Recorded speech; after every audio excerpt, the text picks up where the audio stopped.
Ciao a tutti, tifosi del Napoli.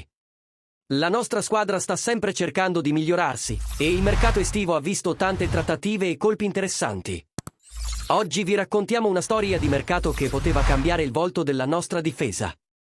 Prima di proseguire, vi chiedo di mettere un like a questo video e di iscrivervi al canale per restare aggiornati su tutte le novità del Napoli. Secondo le ultime notizie da Firenze, il Napoli ha fatto un tentativo concreto per Luca Ranieri, difensore centrale della Fiorentina, su precisa richiesta di Antonio Conte.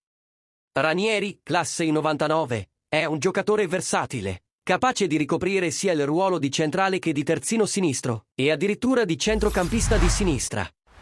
Un profilo interessante che avrebbe sicuramente portato solidità e flessibilità alla nostra retroguardia.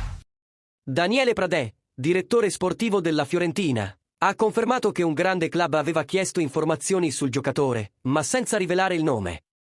Tuttavia, secondo quanto riportato dal giornale Labaro Viola si trattava proprio del Napoli. Nonostante l'interesse concreto e il desiderio di Conte di portare Ranieri in azzurro, il presidente della Fiorentina, Rocco Commisso, ha bloccato ogni tipo di trattativa, dichiarando il giocatore incedibile. E voi, tifosi, cosa ne pensate? Luca Ranieri sarebbe stato un buon rinforzo per il nostro Napoli? Vi avrebbe fatto piacere vederlo in maglia azzurra? Fatecelo sapere nei commenti qui sotto.